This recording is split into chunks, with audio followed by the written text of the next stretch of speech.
After weeks of continued fighting in Gaza, the terror leader with a big Israeli target on his back is breaking his silence.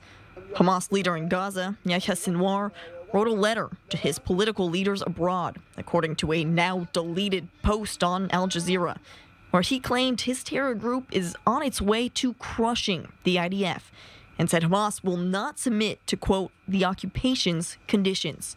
The exaggerated statement came with exaggerated numbers, with Sinwar claiming Hamas has killed more than 1,000 Israeli soldiers, while the actual number stands closer to 150.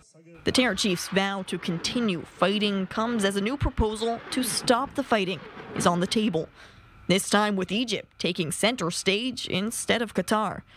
The Egyptian proposed ceasefire has 3 steps, starting with a 2-week pause in fighting in exchange for the release of 40 of the 129 hostages held by Hamas in Gaza.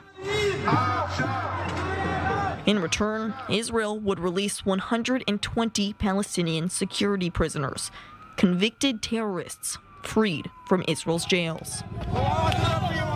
Phase 2 would see a unified Palestinian government formed with the goal of creating a technocratic government in the West Bank and Gaza.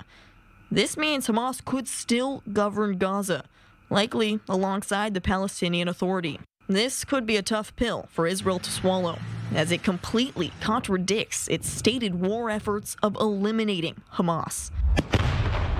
The third stage would see a complete ceasefire, with the return of all remaining Israeli hostages, including soldiers, in return for an unknown number of Palestinian security prisoners.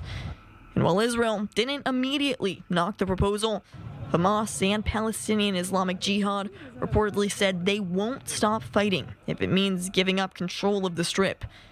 And as he visited Israeli troops in Gaza on Monday, Prime Minister Benjamin Netanyahu vowed to eradicate Hamas. We aren't stopping. Anyone who talks about stopping, no stopping. The war continues to the end, until they are finished, nothing less. So while outside forces might be pushing for a diplomatic end to the war, the actual parties involved don't seem ready to accept any deals quite yet.